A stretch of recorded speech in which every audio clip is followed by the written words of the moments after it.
Until recently, when men spoke of hockey players, very likely they had their origins in Canada.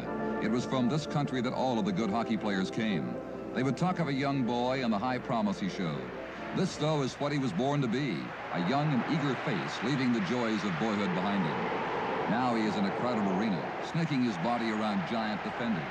A shake of the head, a jiggle of the shoulders, and he is skating at full speed. He flies past the defender and scores. And then there is no longer a crowd in the arena, but a noise engulfing it. Once it was all Canadian. Today, the Canadians remain, but it is also Czechoslovakia and the Soviet Union and the United States and Sweden and Finland. Now, it is the Canada Cup, and the origins are worldwide.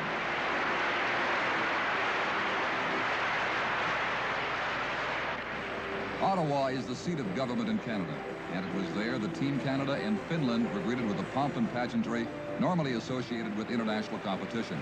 The Royal Canadian Mounted Police and flags like these.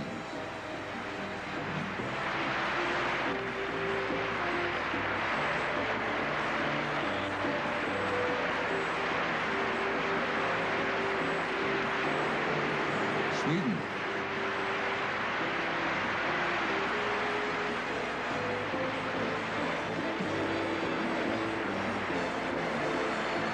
Czechoslovakia.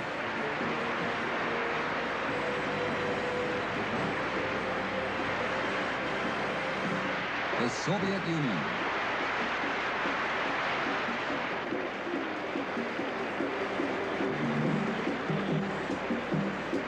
The United States of America.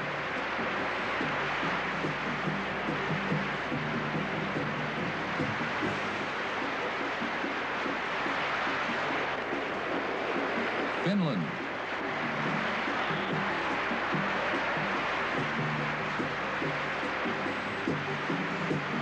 And Canada. Here's Canada's Governor General Jules Leger.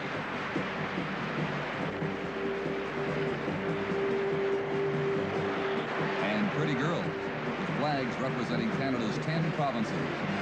Let's watch.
Finland's young and inexperienced hockey players had heard about these mighty Canadians all of their young lives.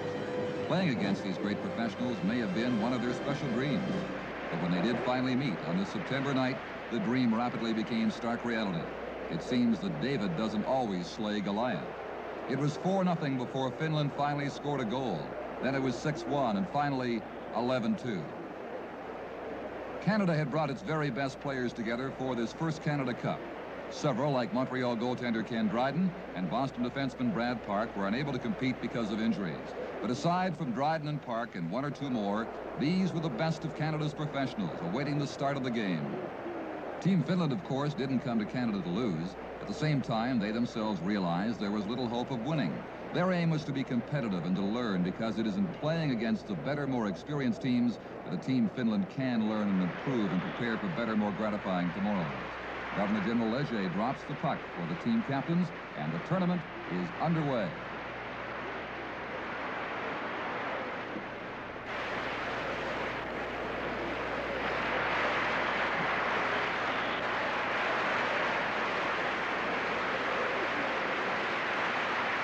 The big scorer on the night was Richard Martin. 3 goals. like this one in the first period when Guy Lapointe passes to Guy Lafleur, who shoots. Martin is there for the rebound.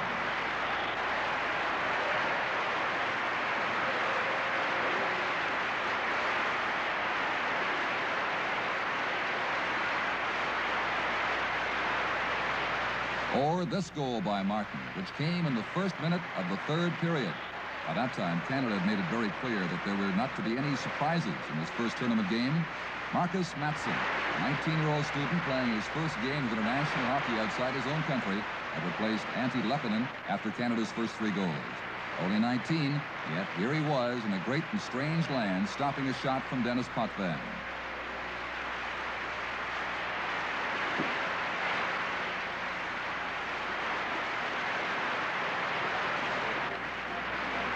Now, Gilbert Perreault on the faceoff wins it and sends it directly to Potvin. The pass catches Martin, who slashed the puck beyond Mattsson.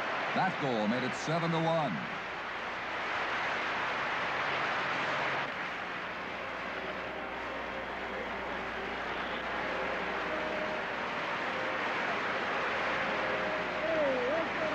Now watch it again. Perreault wins the faceoff. Back to Potvin. To Martin. A big shot.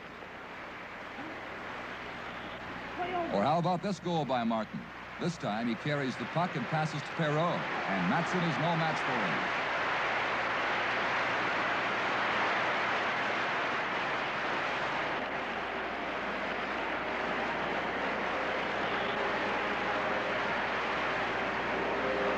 Gilbert Perreault made it look all so easy. He draws the goalie out of the net.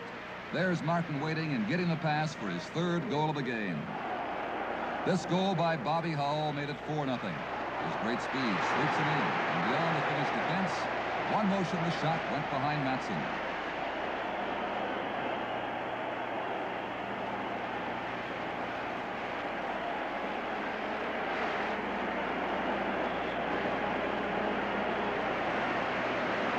Here it is again. Here's Hull, beyond the defenseman. A snap of the wrists, and the crowd explodes. It was no contest early in the game, but when hockey players get together, it is not a game until it is over. Until then, the competition continues, as it does late in the first period when Esa Peltonen carries beyond Team Canada's defenseman Potvin. The pass back to Lasse Oksanen, and Finland has the first of its 2 goals. Kari Mikkonen was to score the other early in the 3rd period.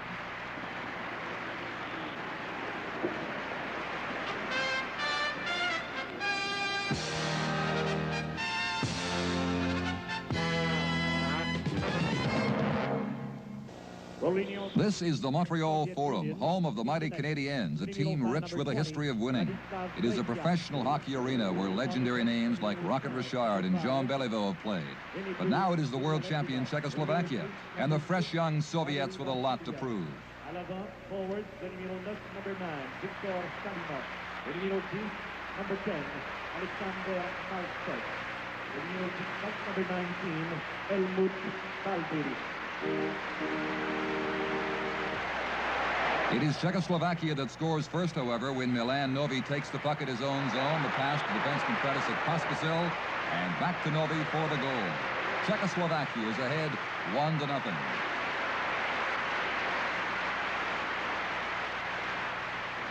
Here it is on the replay. Novi in his own zone, across to Pospisil, back to Novi, a shot, rebound, goal, Czechoslovakia. A goal by Pospisil had moved the Czechs ahead 2-0 when the Soviets struck for this great short-handed goal by their gallant captain, Alexander Maltsev. He has a great talent for puck control at full speed, as he shows here. Pulling it in and then going around the defense. Then with a great shot, he beats goalie Yuri Halachek.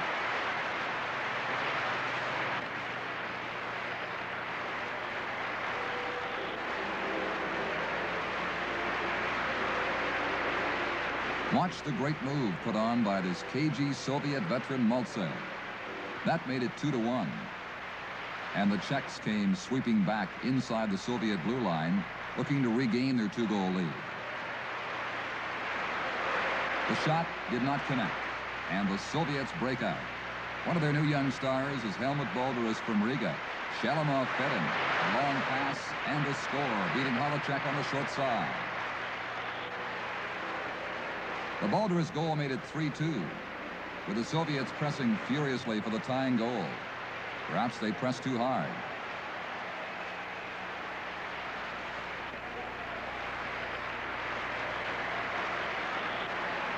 Shalamov, another one of their great young prospects, fell heavily into the boards with his shoulder and needs help from team captain Maltsev and other Soviet players. The Soviets were to learn later that Shalamov had suffered a dislocated shoulder that put him out of the series for good.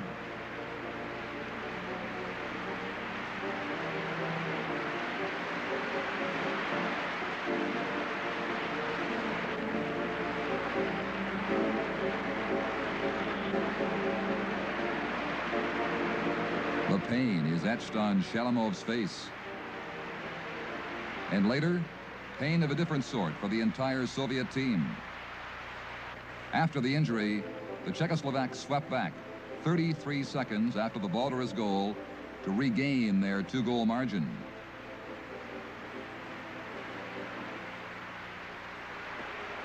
Bohuslav Stastny, number 12, was the man who got it back for Czechoslovakia and for all intents and purposes locked up the outcome for the world champions, beating Tretiak from close in. One of 30 shots Tretiak had to handle during the game. Holacek blocked 18.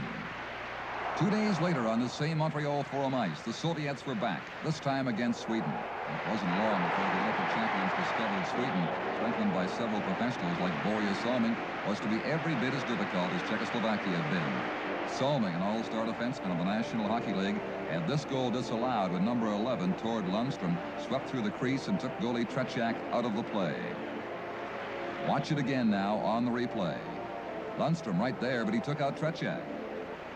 But Alf Nilsson was left alone on this play in the 8th minute of the period to move Sweden into a 1-0 lead. Nilsson, another professional, started the play with a pass to Anders Hedberg. And then Tretiak, when he made the move, had it behind him, 1-0.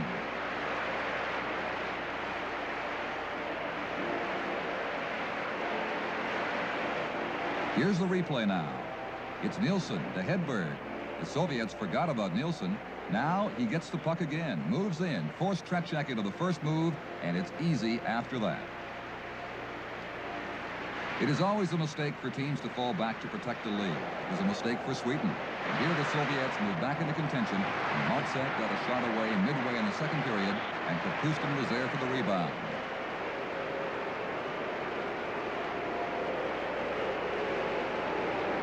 The Swedish defenseman Sjöberg tried to get in front of Maltsev's shot, but couldn't block it. Artie Astrom makes the first stop, but Kapustin was there, 2-1. It's anybody's game after a goal by Balderas, but the Soviets came right back again, and once more, Maltsev does all the work on the second goal by Kapustin. Repnath started the play, fed to Maltsev, the shot, the rebound, Kapustin once again, the Soviet score.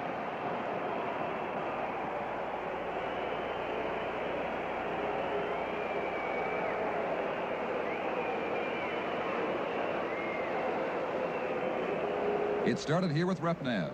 Great work by Maltsev as they swept in.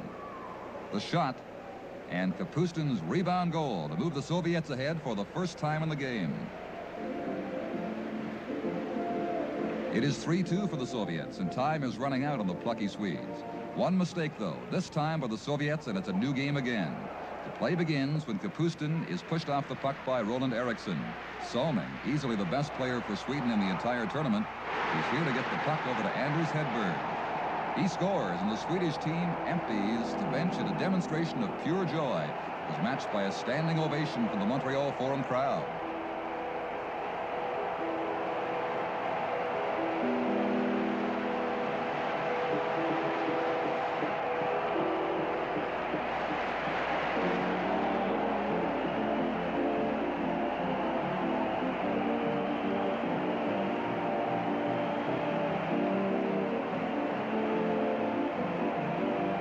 Let's look at it again. The quick shot by Hedberg to the short side, and the celebration begins. The Swedish players, the crowd of the Montreal Forum rising to their feet. A great goal, a great comeback. It's Team Canada versus Team USA.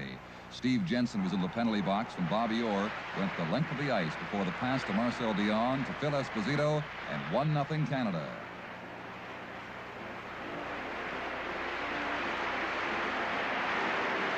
Bobby Orr, who had only played 10 games between 2D operations last season, set the goal up with his cautious rink-length skate to Dion and Esposito's goal. Team Canada got other goals from Pete Mahovlich and Bobby Hull in the first period, but here's Kurt Bennett starting a play in his own end that got the U.S. team back into the game. Yogi Vachon caught on the long shot by Ahern.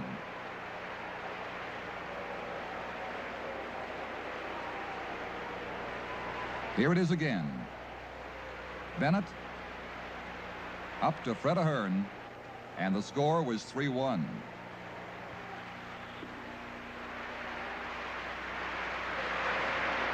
This is action now in the second period. Even the great hockey players make mistakes. Bobby Hull had just come on to replace Bill Barber, gave the puck blindly to Steve Jensen of the U.S., and Vachon was beaten cleanly by the young left winger.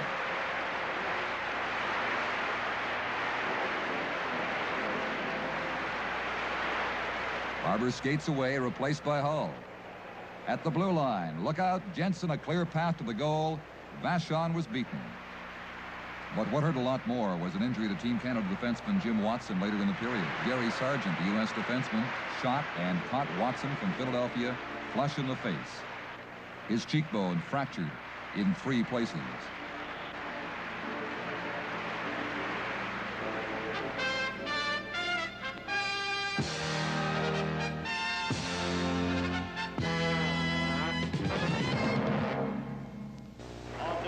Maple Leaf Gardens in Toronto is the site for this Team Canada-Sweden game, where Börje Salming, who plays for the professional Toronto Maple Leafs, was greeted with a thunderous standing ovation. On and on it goes.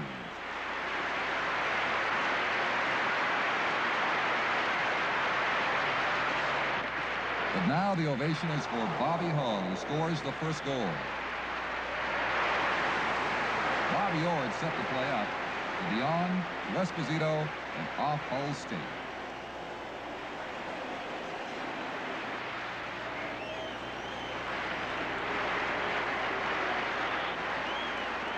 Watch the play form up now on the replay. Across to Dion, to Espo. And there was Bobby Hull to tick it in.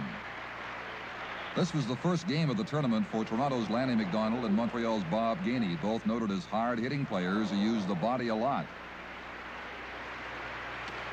The Swedes are stopped short of the blue line, and McDonald sweeps in. His shot is stopped by Astrom, who feeds the puck right out to Gainey.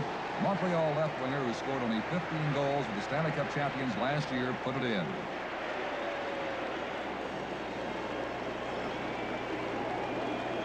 Here's the play forming up. McDonald's shot. Astrom saves it, but right out to Gainey, who's alone, and it's 2-0. Gainey scored another goal in the third period. Team Canada won this game 4-0. And here's Dion and Peter Mahovlich combining to score the third goal late in the second period. A wide shot by Steve Shutt. Another wide shot by Marcel Dion. Mahovlich went after it, passed to Dion without looking, and the puck went in off a Swedish defender.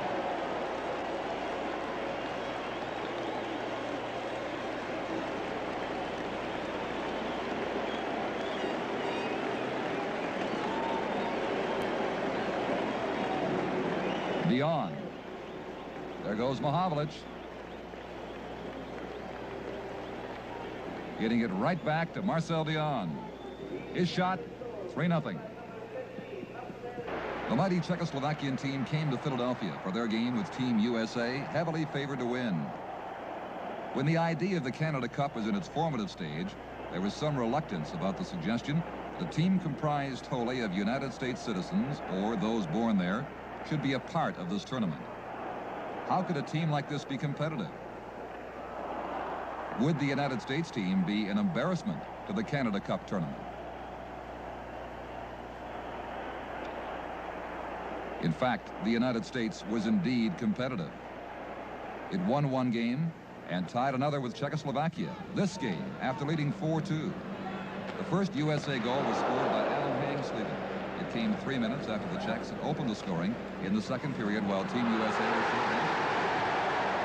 Hangsleven did all the work on this goal.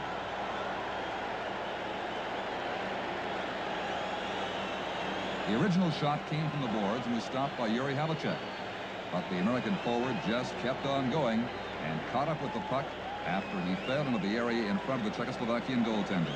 As you see right now, he snapped the backhander and put it in past Havlicek for the U.S. goal. Then Craig Patrick followed with 2 quick goals. The second goal came less than a minute later when play moved out of the U.S. end of the rink. After a good stop by Mike Curran, Patrick was sent in alone to give the U.S. a 3-1 lead.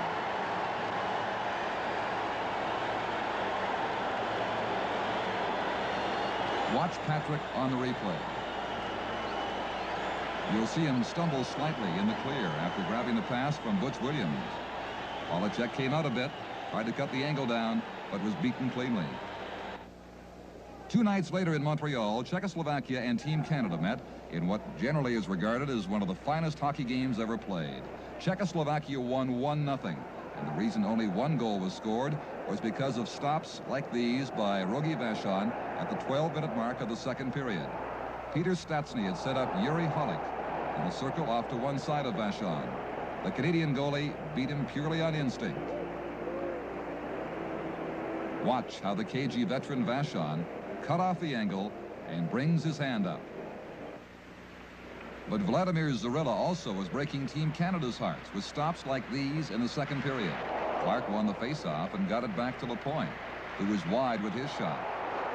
Potvin fed Reggie Leach, and he was stopped by Vladimir Zarilla.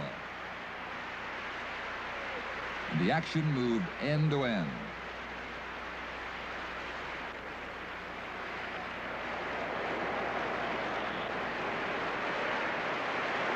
Here's Leach, wide. Then Esposito was stopped at a great save by Zarilla on a backhander.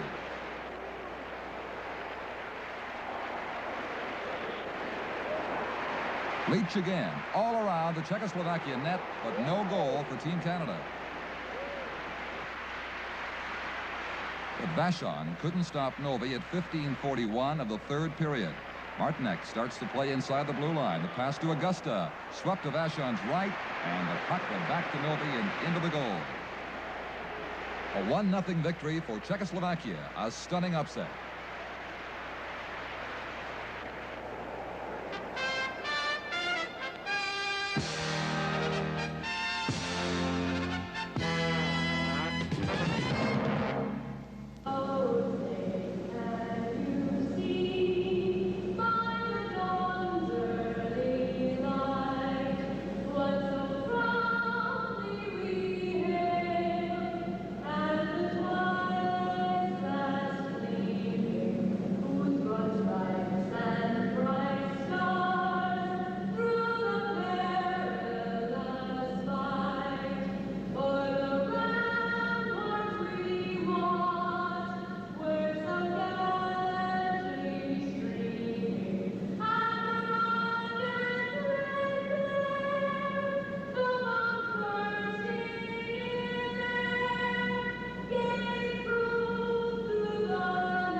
Wife of Team USA center Kurt Bennett with the U.S. national anthem before the face-off of the U.S.-Soviet Union game in Philadelphia.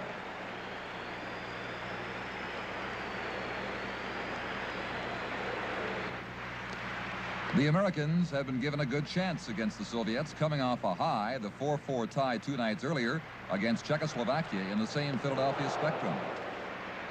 And they put the pressure on early in the game against the Soviets, but the Soviets prevailed 5-0 with exceptional work like this. Vikulov started the play to Zlutkov, across to Alexandrov, and the finishing touch into the United States net. Alexandrov tapping the pass from Zlutkov in.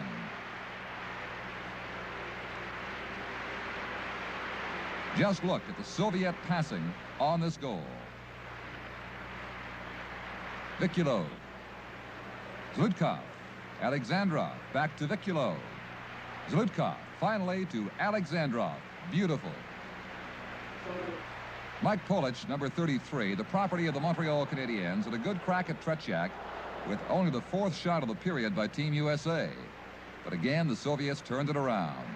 This time, Zlutkov to Vikulov and over to Alexandrov once again for a Soviet goal. You can't help but admire the confidence of that line with its passing patterns.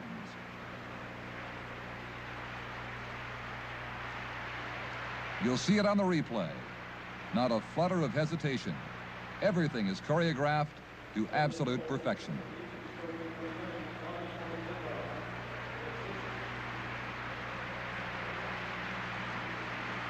That same line came back for another goal before the period was over. Vikulov getting his 3rd assist on the play, beginning it by sweeping around Mike Milbury, Team USA defenseman.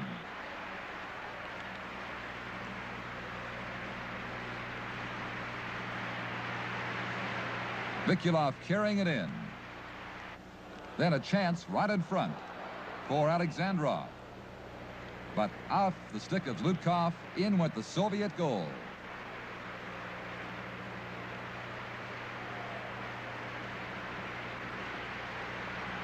Here it is again.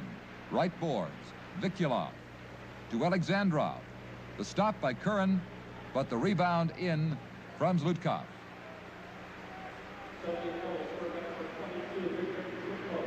The USA did not score in the game, but Dean Talafas came very close on this play in the 3rd period.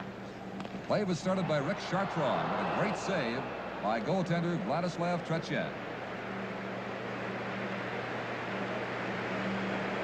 What the play amounted to really was a battle of wits between Talafas and Tretiak. The U.S. player Talafas thought that Tretiak might go down on the play. With a great scoring chance, he shot too high, and Tretiak held his ground. What the repeated chances by the U.S. did to their players was to frustrate them. It was only frustration that prompted Talafas, who rarely uses aggressiveness, to run at the Soviet defender a moment later.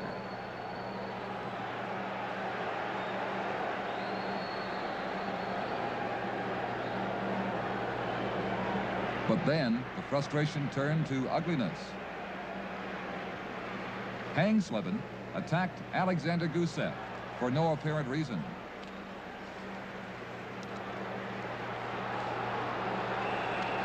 Gusev goes to his knees while the U.S. player rains punches on him until he's finally restrained by linesman John D'Amico. The Soviets 5, the USA nothing, as Team USA displayed frustration of all kinds in the late minutes.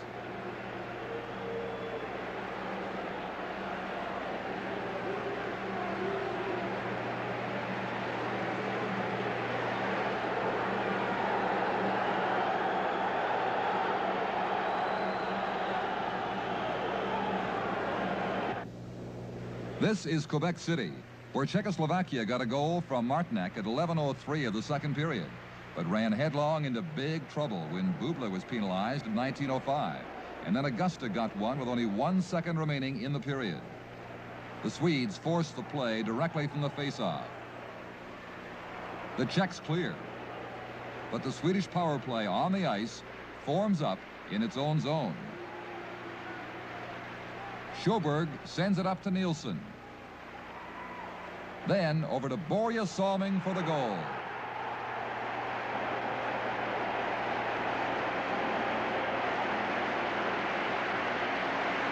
The play was launched by number 14, Eriksson. On the replay, he gets it over to Nielsen. And Nielsen, with great work, set up Salming for a tremendous shot.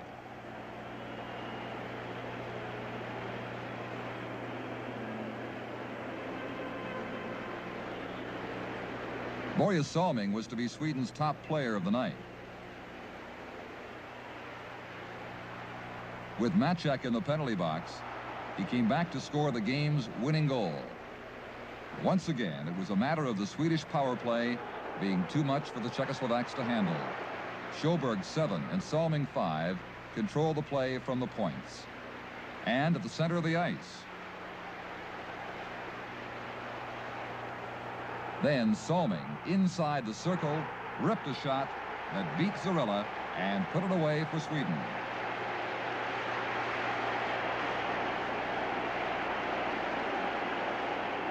Börje Salming, with the great moves we've seen him execute on the National Hockey League, scored as pretty a goal as you'll ever see in Canada Cup hockey.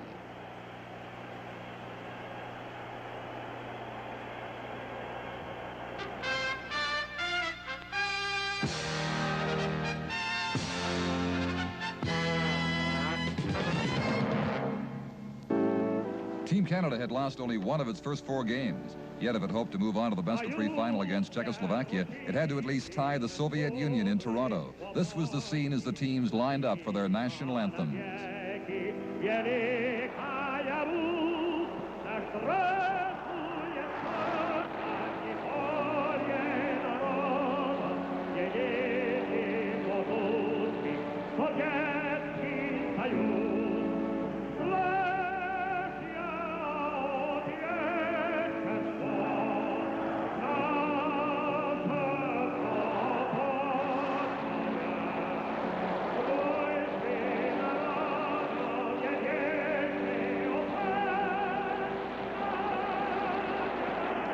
It had been a difficult series for the Soviets, losing and tying their first 2 games. But in the crowd, Pierre-Elliott Trudeau cheering Team Canada with millions of Canadians from coast to coast.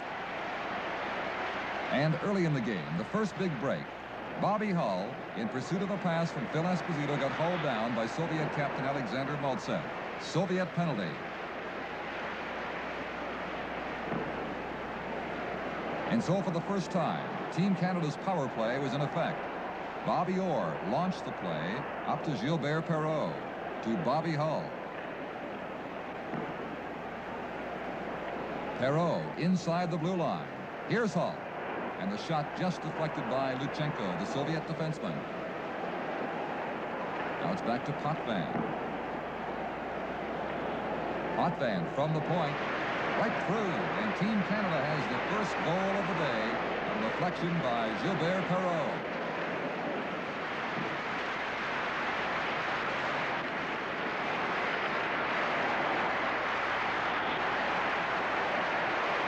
Here it is on the replay. Defenseman Potvin to Guy Lafleur. Then back to Potvin. His shot, and Perreault deflects it home. A little more than 3 minutes later, Vikulov starts to play for the Soviets to get them back in the game.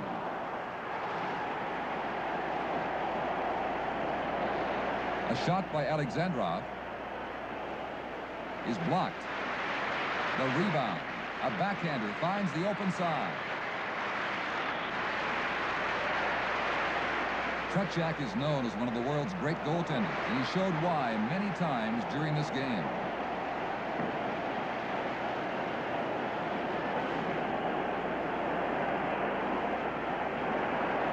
Here's Mahavlich with a great setup in front of the goal. Again, Tretiak was there on both occasions to smother the puck.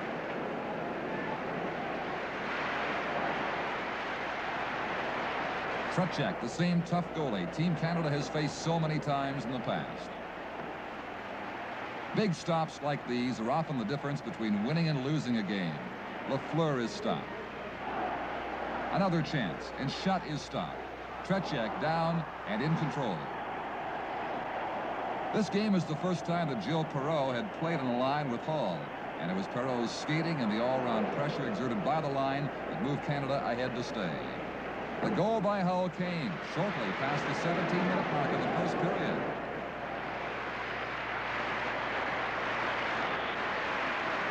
Now on the replay, you'll see how it happened. The persistent checking of the Hull-Perreault line paid off for Team Canada. Perreault getting it back to his left winger, and there was no chance for Tretiak. The Philadelphia line of Clark, Leach, and Barber finally gave Team Canada some breathing room. First, with forechecking by Clark, resulted in a loose puck along the boards. Then, a play that went in. A deflection by Barber past Tretiak.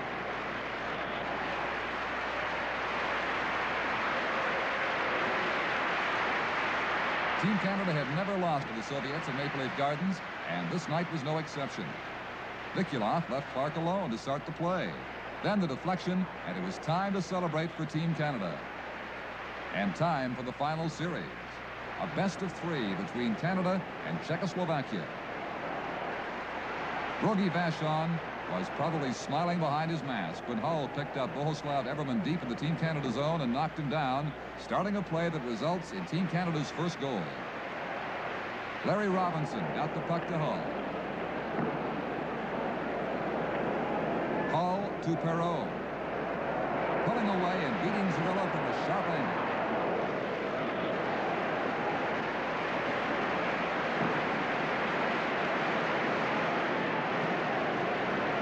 We'll see this play again. Watch Bobby Hull at the blue line, passing to Gilles Perreault. He swings into the circle and in one motion, lashed the puck through the legs of a surprised Zarilla.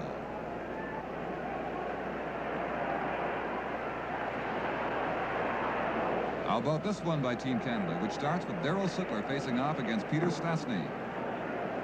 Guy Lapointe has it behind the net. Waits. Gets it across to Dennis Potvin. Ahead to Gainey, who missed the pass. Would have been icing had the puck not touched the Czechoslovakian player at center ice. Sittler raced after it, worked for it, and got it to Potvin, who scored.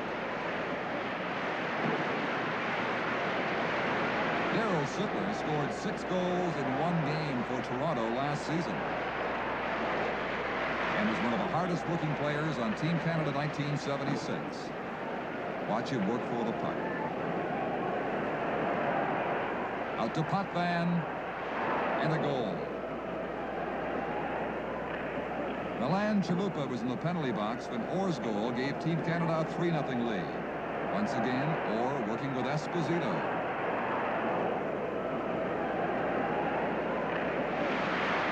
And Orr lifted a fairly soft backhander in behind Zarilla. Team Canada in complete control in Game 1 of the best-of-3 Canada Cup final.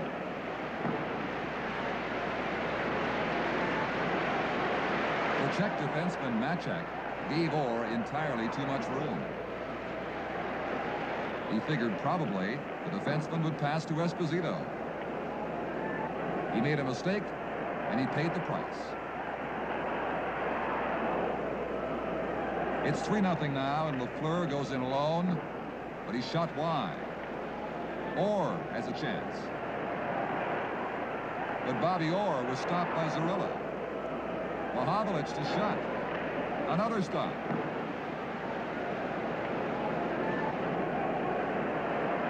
The Czechs failed to clear. Bobby Orr's there again. Lafleur did not miss that time. Lafleur's first goal of the Canada Cup tournament.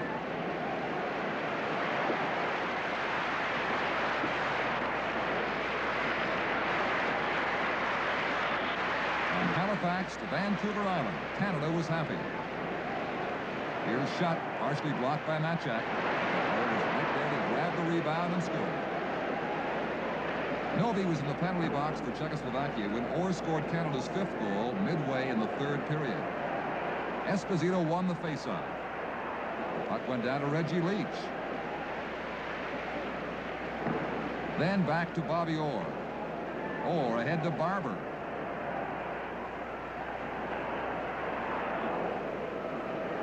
Back to Orr. Goal.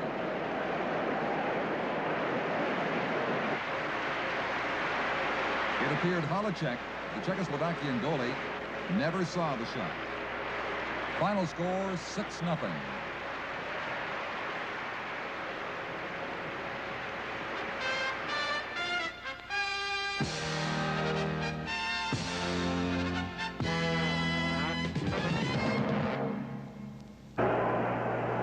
This is the Forum in Montreal, Game 2, and Gilbert Perreault promptly gave Canada a 1-0 lead.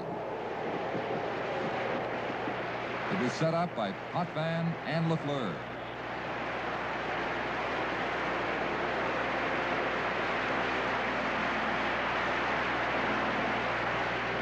Perreault got the pass near center ice and dropped the puck, faking Halachek into the open side. Phil Esposito made it 2-0 less than 2 minutes later. He centered the line, including Mahavlich and Shutt. It was a strange goal. After a face-off in the Czech zone, it brought the puck across the blue line. It was left for Esposito to pick it clean.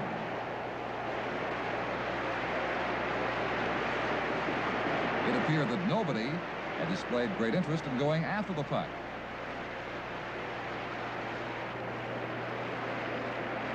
Phil Esposito, always the scoring opportunist. It was there for him to claim and score.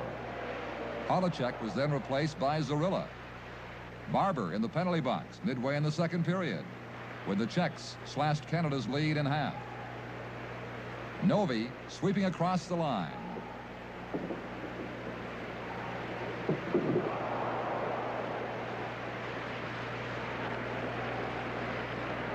The Czechs controlling play. And in it went. Beating Vachon for the first Czechoslovakian goal.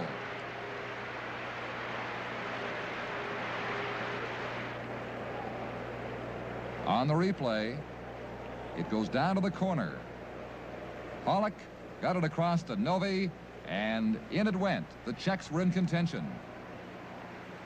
Chalupa behind his own goal in the third period ahead to Yaroslav Puzar. Puzar fools everybody, beating Vachon on the short side and tying the game 2-2.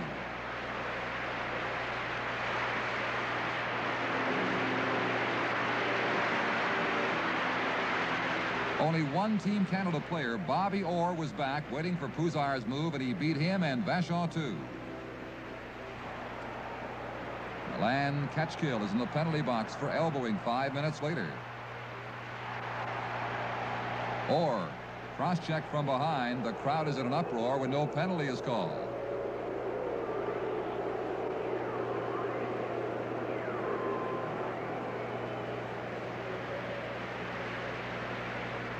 There's Orr, sweeping in. The cross-check, and down he goes.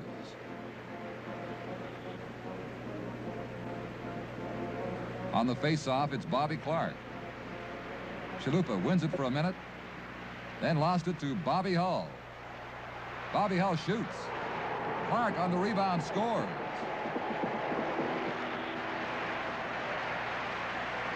The Czechs careless in their own zone, resulting in a Team Canada goal.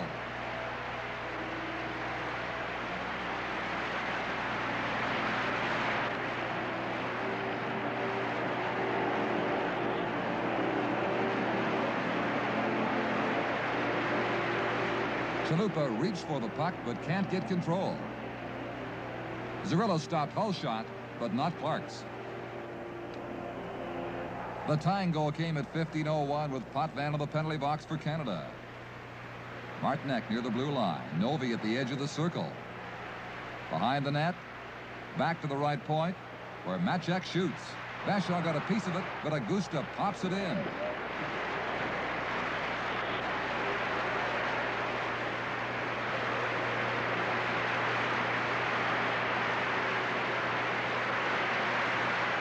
There's the puck going back to Matchak at the blue line. The shot, easy goal for Augusta. Czechoslovakia came back with another goal at the 16-minute mark. Barber scored at 17:48 for Canada. Now the teams are in the 12th minute of overtime, and Dion got the puck to Sittler for the winning goal. Darryl Sittler in one motion ends the Canada Cup. McDonald, Orr, all leaping on Darryl Sittler against the boards as the Montreal Forum explodes with noise.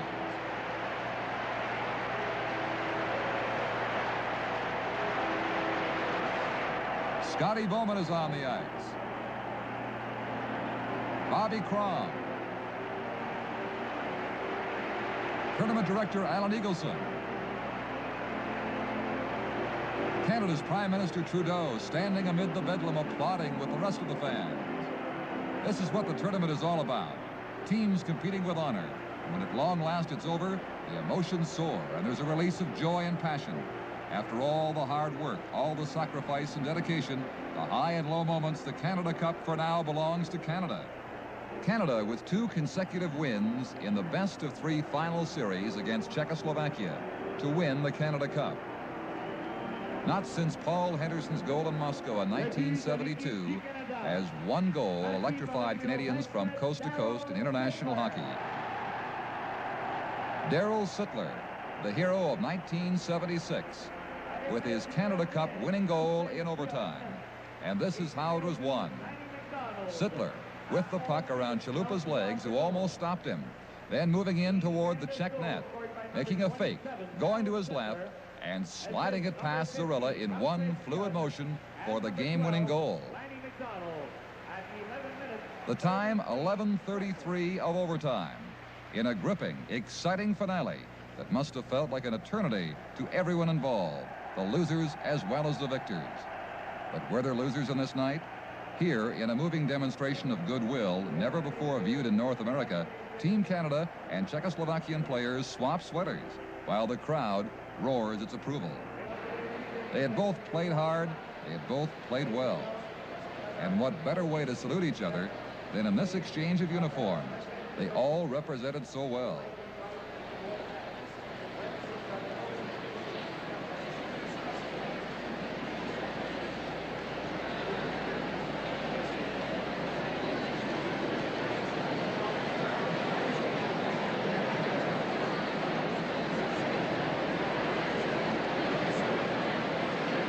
This is what the gallant competition was all about. This is the Canada Cup, and all of those who competed for it bring majesty to hockey. A game for the unflinching ones. A game for competitors.